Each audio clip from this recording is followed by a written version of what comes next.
আসসালামু আলাইকুম। আমার বিজ্ঞান বিভাগের ভাই ও বোনেরা, তোমরা সবাই কেমন আছো?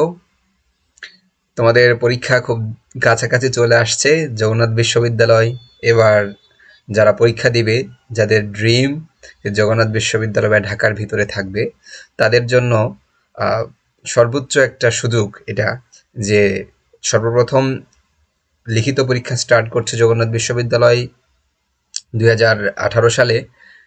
তার ধারাবাহিকতায় তারা আসলে এবারও লিখিত পদ্ধতি নিবে। মাঝখানে তারা চলে গিয়েছিল গুচ্ছতে, তোমরা জানো সবাই। তো যাই হোক, তো আমি আহ, তারা যখন লিখিত পদ্ধতি পরীক্ষা স্টার্ট করেছিল, তখন তারা কিভাবে প্রশ্ন পদ্ধতিতে নিয়েছিল বা কিভাবে প্রশ্ন করেছিল তার একটা ধারণা দেওয়ার চেষ্টা করেছি তোমাদেরকে, এবং কিভাবে এবারও তোমরা আহ, প্রশ্ন পেতে পারো পরীক্ষার হলে, এবং কিভাবে লিখলে তোমরা ভালো মার্ক তুলতে পারো সেই সম্পর্কে আমি তোমাদেরকে previous biology first paper, second paper এবং কেমিস্ট্রি ফার্স্ট পেপার নিয়ে ভিডিও দিয়েছি, তাই না? তো আশা করি তোমরা সেটা দেখে একটা ধারণা পেয়েছো। তো আমি বলেছিলাম কেমিস্ট্রির সেকেন্ড পেপার থেকেও দেখিয়ে দিব যে কি ধরনের প্রশ্ন হয় এবং কিভাবে তোমরা প্রশ্ন উত্তর করলে ভালো মার্ক পেতে পারো। তো চলো, আমি আজকে তোমাদেরকে কেমিস্ট্রির সেকেন্ড পেপার একটু দেখিয়ে দিই যে কিভাবে প্রশ্ন হতে পারে বা কিভাবে প্রশ্ন হয়েছিল। তো এখানে আমি লিখিত প্রশ্ন প্যাটার্ন জগন্নাথ বিশ্ববিদ্যালয় সেকেন্ড পেপার, এটা হচ্ছে কেমিস্ট্রির সেকেন্ড পেপার, এটা সাজিয়েছি। তো প্রথম যে প্রশ্নটি এখানে আছে, দেখো, প্রথম প্রশ্নটি যে আবেশীয় ও মেসোমারিক প্রভাব উদাহরণ সহ ব্যাখ্যা করো। তো এখানে আহ, দেখো যে আমাদের কেমিস্ট্রি সেকেন্ড পেপারের 2 নাম্বার যে চ্যাপ্টার, এখানে আমরা জানি যে মেসোমারিক এবং আবেশীয় প্রভাব সম্পর্কে কি রয়েছে, একটা প্রশ্ন রয়েছে বা একটা টপিক রয়েছে, তাই না? তো ওই টপিক থেকেই মূলত এই প্রশ্নটি হয়েছে, উদাহরণ সহ ব্যাখ্যা করতে বলেছে, তাই না? তো তুমি কতটুকু লিখবে, আসলে কতটুকু লিখলে তোমার এখানে তুমি ফুল মার্ক পেতে পারো। আর আরেকটা কথা বলে রাখি তোমাদের জ্ঞাতার্থে, সেটা হচ্ছে প্রত্যেকটি প্রশ্নের মান কিন্তু 4 করে থাকবে। তাহলে 4 মার্কের প্রশ্নের জন্য তোমার কতটুকু লিখতে হবে সেটা তুমি নিজেও একটু বুঝবা, পাশাপাশি আমিও দেখিয়ে দিচ্ছি আসলে কিভাবে তুমি লিখবা। দেখো এখানে উত্তরটা আমি একটু দেখিয়ে দিই আসলে কেন। কারণ হচ্ছে তোমরা বুঝতে যেন পারো কতটুকু লিখতে হবে। যে আবেশীয় প্রভাব যেটা, তো আমরা এখানে লিখবো কি, মূলত এক কথায় একটা সংজ্ঞা দেওয়ার চেষ্টা করবে এখানে যে এই প্রভাবটা কি। দেখো, যে বেনজিন বলে আমরা জানি যে কার্বন পরমাণুর সাথে যুক্ত যে পরমাণুগুলো থাকে, হ্যাঁ, তারা হচ্ছে কি সিগমা বন্ধনের পোলারিকরণে এক্স এর আবেশীয় ধর্ম বলে, তাই না? যে এক সিগমা বন্ধনের মাধ্যমে যে কার্বন পরমাণুর সাথে তোমার পরমাণুগুলো যুক্ত থাকে, তারা হচ্ছে কি পোলারিকরণ বা পোলারাইজড হয়ে যুক্ত থাকে এবং আবেশিত হয়। তারা আসলে পোলারাইজড মানে কি, তোমরা একটার মানে হাফ যেটা থাকে আমার প্লাস, হ্যাঁ, ঋণাত্মক এবং ধনাত্মক যে তৈরি হয়, পোলার পোলার যে দুইটা ডাইপোল তৈরি হয়, ডাইপোল তৈরি হওয়ার ফলে একটা আরেকটার মাধ্যমে কি হয়, পোলারাইজড হয়ে এই যে পোলারাইজড হওয়া, এটাকেই বলে কি আবেশীয়, মানে তুমি একটার দ্বারা আরেকটা কি হলো, আবেশিত হলো, এটাকে বলে আবেশীয় ধর্ম। তো যদি বলেছে যে যদি কার্বন অপেক্ষা যে এক্স অধিক পরমাণু, এক্স মানে কি, এটা আমার হ্যালোজেন, তাই না? হ্যালোজেন গ্রুপের কথা বলেছে যে হ্যালোজেন অধিক ঋণাত্মকতা তড়িৎ ঋণাত্মকতা হয়, তখন এই যে তোমার হ্যালোজেন গ্রুপের যে মৌলগুলো, এর আবেশীয় ধর্মকে ঋণাত্মক আবেশীয় ফল বলা হয়। তার মানে যদি তোমার কার্বনের চেয়ে আমার যে এক্স এর বা হচ্ছে এই হ্যালোজেন পরমাণুগুলো থাকবে, এই হ্যালোজেন পরমাণুগুলোর তড়িৎ ঋণাত্মকতা বা মানটা যদি বেশি হয়, তাহলে তখন এই আবেশীয় কি হয়, ঋণাত্মক আবেশীয় হয়, এই ফলটাকে হয় ঋণাত্মক ঋণাত্মক, ঠিক আছে?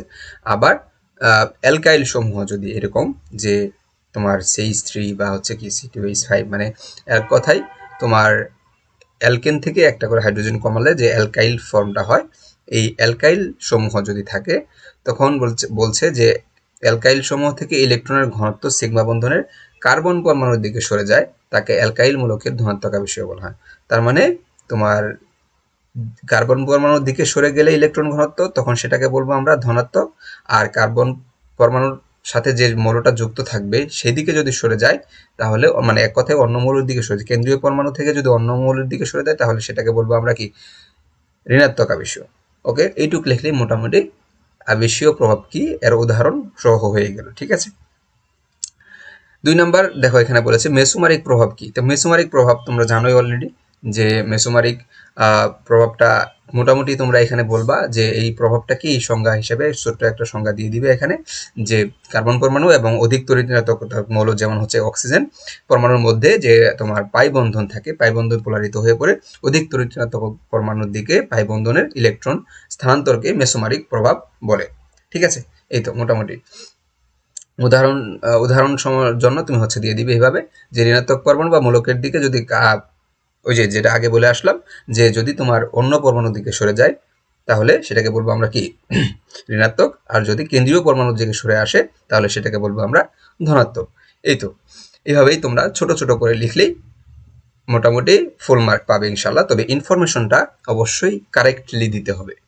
ঠিক আছে, দেখো 2 নাম্বার যে প্রশ্নটা এখানে অ্যাড করেছি আমি, 2 নাম্বার প্রশ্নটা প্রথম অধ্যায় থেকে এসেছে, যে বজ্রপাতের সময় বায়ুমণ্ডলের সংঘটিত বিক্রিয়া লিখো, নাইট্রোজেন ফিক্সেশনে ভূমিকা উপস্থাপন করো। যে বজ্রপাতের সময় যে তোমার বিক্রিয়া হয়, এই বিক্রিয়াটা তোমার পরীক্ষায় লিখতে বলেছে। এটা কিন্তু তুমি তোমার বই পাবে। ঠিক আছে, সবার বইয়ে এই প্রশ্নটির উত্তর রয়েছে, যে বজ্রপাতের সময় আসলে কি হয়, যে এই অক্সিজেন যুক্ত হয়ে কার সাথে, নাইট্রোজেনের সাথে যুক্ত হয়ে নাইট্রোজেন অক্সাইড গঠিত হয়, পরে এটা হচ্ছে কি নাইট্রোজেন ডাইঅক্সাইডে পরিণত হয়, পরে সেটা আবার বৃষ্টির পানিতে দ্রবীভূত হয়ে কি হয়, তোমার নাইট্রিক অ্যাসিডে পরিণত হয়।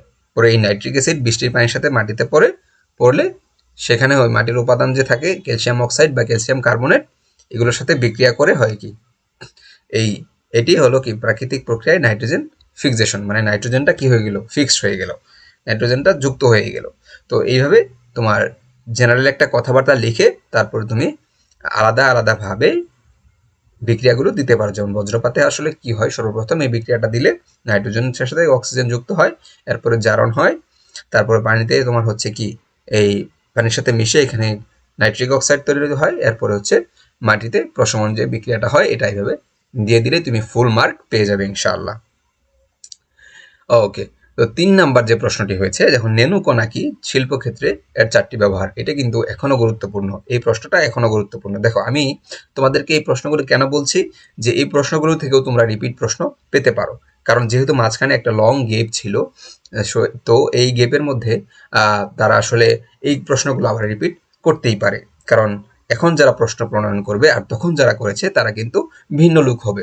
তো ভিন্ন লোক হলে তখন স্বাভাবিকভাবেই তারা চাইবে যে আমি প্রিভিয়াস যে প্রশ্নগুলো হয়েছে সেগুলো একটু দেখে নিই, এবং সেগুলো দেখে তারা একটা আইডিয়া নেওয়ার চেষ্টা করবে, ওখান থেকে তারা 2-1টা প্রশ্ন দিয়ে দিতে পারে। দ্যাটস ওয়াই আমি তোমাদেরকে এগুলো ডেসক্রাইব করছি এবং উত্তরপত্র সহ অ্যাড করেছি, যেন তোমরা এগুলো এখান থেকে অথবা তোমার বই থেকে দেখে নিতে পারো। তো দেখো এখানে নেনুকণা কি বলেছে, এবং শিল্পক্ষেত্রে 4টি ব্যবহার। নেনুকণা আমরা জানি যে 1 ন্যানোমিটার থেকে 100 ন্যানোমিটারের মধ্যে হলেই সেটাকে বলে কি আমরা নেনুকণা, ন্যানো পার্টিকেল। এরপরে শিল্পক্ষেত্রে কি ব্যবহার, শিল্পক্ষেত্রে অনেকগুলো ব্যবহার রয়েছে, তোমার সবগুলো ব্যবহার লেখার দরকার নেই, তুমি 3 থেকে 4টা ব্যবহার লিখলেই ফুল মার্ক পাবে ইনশাআল্লাহ। তো দেখো এখানে আমি প্রথমে বলেছি যে দেখো এখানে বইয়ের মধ্যে প্রথমে বলা আছে যে নেনুকণা প্রভাবক হিসেবে কাজ করতে পারে। ঠিক আছে, বিক্রিয়ার প্রভাবক হিসেবে কাজ করতে পারে। চিকিৎসা ক্ষেত্রে তো আমরা জানি অনেক বেশি ইউজ হচ্ছে এখন ন্যানো টেকনোলজি। আমরা কিন্তু ড্রাগ ডিজাইনের ক্ষেত্রেও এখন ন্যানো টেকনোলজি ইউজ করছি। হ্যাঁ, একটা ড্রাগ সেটা হচ্ছে তোমার, মানে ড্রাগ মানে কি, আমি মেডিসিনের কথা বলছি, আসলে আমি ফার্মেসির তো ড্রাগ পড়তে পড়তে ড্রাগ বলে ফেলেছি। যাই হোক, তো মেডিসিনে আমরা যখন একটা মেডিসিন খাই, ওরালি খাই, মুখ দিয়ে খাই বা অন্য কোনো রোডে নেই, সেক্ষেত্রে যতটা ইফেক্টিভ হয় তার চেয়ে, মানে অ্যাবজর্ব হয় আমার বডিতে বা ব্লাডে, তার চেয়ে বেশি অ্যাবজর্ব হয় যদি পার্টিকেল সাইজটা আরেকটু কমিয়ে দেওয়া যায়। তার মানে নেনু পার্টিকেলে যদি দেই তাহলে সেটা খুব দ্রুত অ্যাবজর্ব হয় এবং খুব সহজে ইফেক্টিভ হয়। তাহলে সেক্ষেত্রেও তোমার কিন্তু ভালো একটা ব্যবহার হচ্ছে এই ন্যানোকণার। তারপর হচ্ছে তোমার মোটর ইঞ্জিনের দক্ষতা বৃদ্ধিতে এক্ষেত্রেও ভালো ইউজ হচ্ছে। হ্যাঁ, আমরা জানি যে ন্যানো টেকনোলজি মোটামুটি আমাদের এখন সমস্ত জায়গায় কাজে লাগছে, তাই না? কসমেটিক্সের ক্ষেত্রেও এইটা এখন কাজে লাগছে, সব কিছুতেই মোটামুটি। তো এইভাবে তুমি 3-4টা পয়েন্ট করে দিলেই তোমার একটা ভালো স্ট্যান্ডার্ড একটা অ্যান্সার হয়ে গেল, দেখতেও সুন্দর এবং ভালো মার্ক পাওয়ার উপযোগী। ওকে, তারপর দেখো 4 নাম্বার যে প্রশ্নটি এখানে এসেছে, যে গ্যাসের ক্ষেত্রে ভি বনাম পি, হ্যাঁ ভি বনাম পি এবং ভি বনাম পি ইনভার্স এবং পি ভি বনাম পি সংক্রান্ত সমষ্ণ লেখচিত্রটি অঙ্কন করো। তো এইটা হচ্ছে তোমাদের বইয়ে পাবে, তোমরা বই থেকে এটা দেখে নিও। দেখে নিলেই তোমরা মোটামুটি এই গ্রাফগুলো অনেক সময় চলে আসে।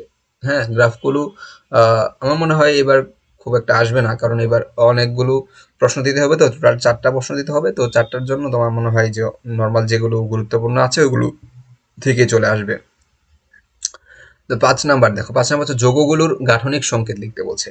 এইরকম প্রশ্ন কিন্তু ভাইয়া আসতেই পারে। হ্যাঁ, এই ধরনের প্রশ্ন কিন্তু আসতে পারে যে গাঠনিক তোমার একটা লিখে দিল, লিখে দিয়ে বললো যে এটা হচ্ছে গাঠনিক সংকেত লিখো। দেখো প্রথমে বলছে পেন 3 ইল, তারপর হচ্ছে 3 হাইড্রোক্সি 2 মিথাইল বিউটানল সাইক্লোহেক্সানল, তারপর হচ্ছে সিস 1 2 ডাইমিথাইল সাইক্লোপ্রোপেন।